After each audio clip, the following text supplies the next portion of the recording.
मन अति सुंदर देखना अब काफी ज्यादा इंटरेस्टिंग हो गया है। राधिका के सामने दिव्यम के दूसरी शादी का सच आते ही राधिका ने बहुत बड़ा फैसला ले लिया है।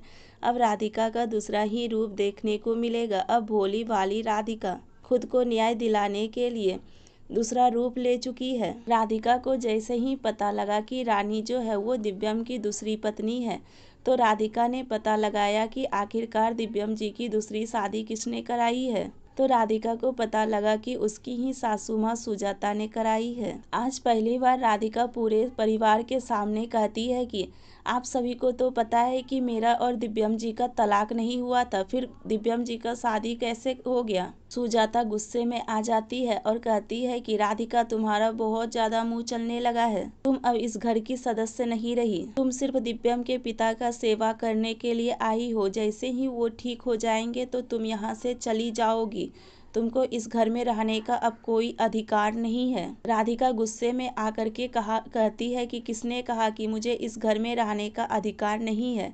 अभी मेरा और दिव्यम जी का तलाक नहीं हुआ है, मैं दिव्यम जी को तलाक नहीं दी हूँ। आज राधिका पहली बार अपने लिए आवाज उठा रही है। दिव्यम कहता है कि राधिका शांत हो जाओ, इस तरह से तुम पापा का सेवा कर रही है, मेरी पत्नी बनकर नहीं, पापा का सेवा करने के लिए आई हो। मैं रानी से भले ही शादी कर लिया हूँ, लेकिन मैं उसको पत्नी के तरह नहीं मानता हूँ, इसलिए जैसी तुम हो वैसी रानी भी है। राधिका कहती है कि लेकिन दिव्यम जी, आपको तो ये पता है ना, दूसरी शादी करना एक पत्नी को रहते हुए तलाक नहीं होते हुए गैर कानून है। दादी कहती है कि हाँ, राधिका तो सही बोल रही है। अब जग्गू भी ठीक हो जाने वाले हैं और जग्गू जैसे ही बताएंगे कि मेरा ये हाल राधिका नहीं नकली राधिका की है, तो दिव्यम राधिका से माफी भी मांगेगा। लेकिन सुजाता का तेवर शांत नहीं होता है और सुजाता दिव्यम और रानी का तलाक कराने के लिए भी राजी नहीं होती है। तब राधिका बहुत बड़ा कदम उठा लेती है।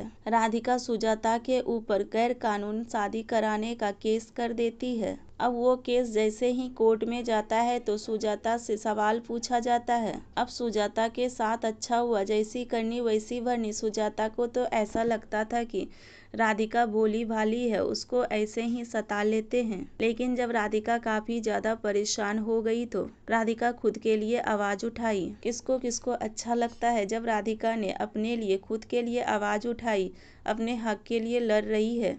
आप सभी को दिव्यम की जोड़ी किसके साथ अच्छा लगता है, राधिका के साथ या रानी के साथ, कमेंट बॉक्स में जरूर बताइएगा। सुजाता का भी सच्चाई सबके सामने बहुत जल्द आने वाला है, क्योंकि दिव्यम के पिता बिल्कुल ठीक हो चुके हैं और वही सुजाता की सच्चाई सबके सामने ला करके सुजाता को भी सजा देंगे।